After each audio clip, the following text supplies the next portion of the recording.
Hey guys, Tim Herron with Primary and Secondary.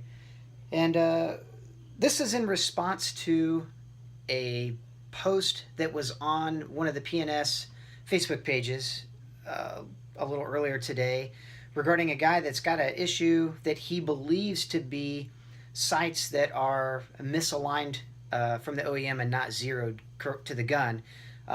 He's got what looks to be, according to the photo on his Facebook post, a pretty nice group, but everything is about 2 inches deviated to the left at a distance of 6 yards.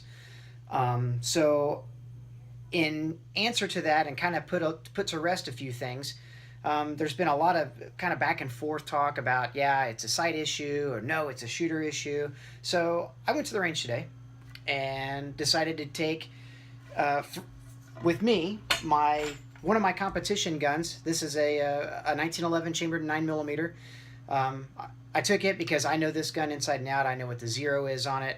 It's got an adjustable sight, so I could easily move the sight left or right so that we could see what the differences are on what a properly 0 to 25-yard gun looks like at 7 yards, and what a pretty bad zeroed gun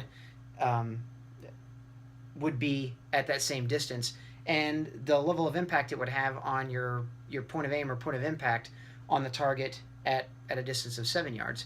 And I believe you guys are going to be a little surprised with what my findings were.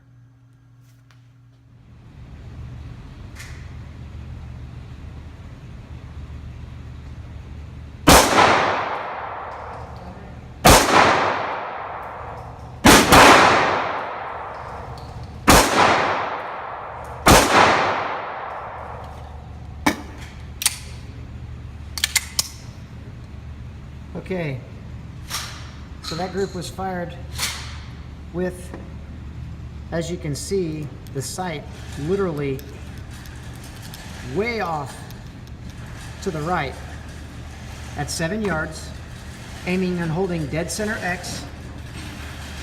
And if I reel in the target, you can see the hits.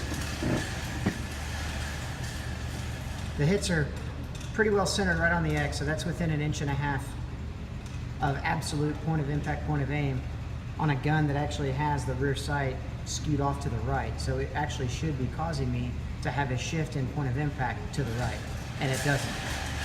I will again shoot this test again with putting my sights back to 0 and show you again what the impact is on a fresh target at the same distance at 7 yards.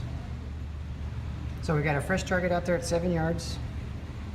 And I'm going to show you, we're going to go back. Left is counterclockwise, so we're going to go 1, 2, 3, 4, 5, 6, 7, 8, 9, 10. That gets us a lot more straight. Now we're even again to the slide, so the sight is centered right where it should be. So again, my zero of how I had the guns zeroed to me and my load in my eye should now be back to correct again. So we're going to reconfirm that by shooting another 5-round group at 7 yards, holding again dead center on the X, and see what happens. Okay, got magazine loaded. Here we go.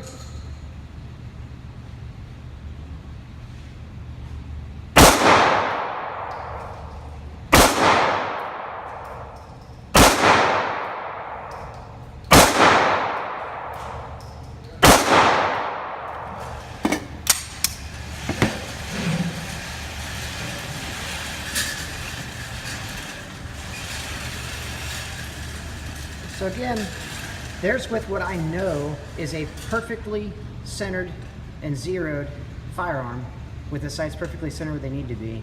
And as you can see, the difference between this one and the previous one with the sights skewed full right, 10 clicks I believe, there's absolutely no difference whatsoever in our groups at 7 yards.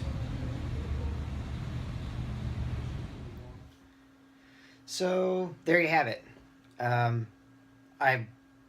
There was a couple of things I wasn't able to get done today like I wanted to, one of which I tried aiming the gun through the phone, using the phone camera to align the sights and then fire the gun that way at the target.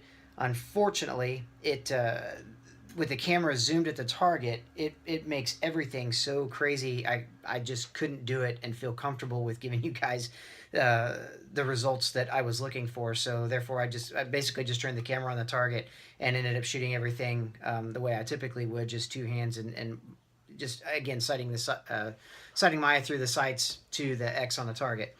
Um, the other thing is obviously at 6 yards, unless, like I said, you've got a rear sight that is just grossly misadjusted. I mean, you're talking it would have to be extremely off center to cause a 2 inch deviation or a group deviation 2 inches off left or due left or due right of center on a 6 yard target.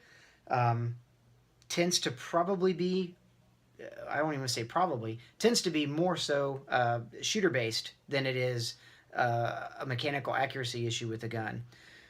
There's a reason that that shooting instructors, especially when we talk about accuracy and gaining more accuracy, especially with our fundamentals, that we go from maybe dismissing exactly everything that is tried and true about a 25 yard hold and shooting it, and that is if your fundamentals suck, and let's say even on a target something like that, where we're just going to shoot it basically a half-inch diamond or a half-inch circle or half-inch dot at, let's say, a distance of a yard or a distance of 2 yards or 3 yards.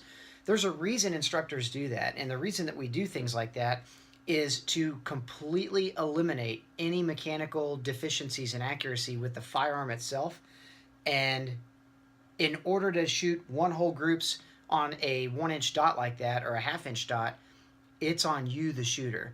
So it allows the instructor or allows the trainer the opportunity to see just exactly what your fundamental or deficiency of fundamental happens to be. And it completely takes the gun out of the equation and puts it all in your hands as a shooter. So at 6 yards, that's barely double the distance of what a 3 yard exercise such as that is.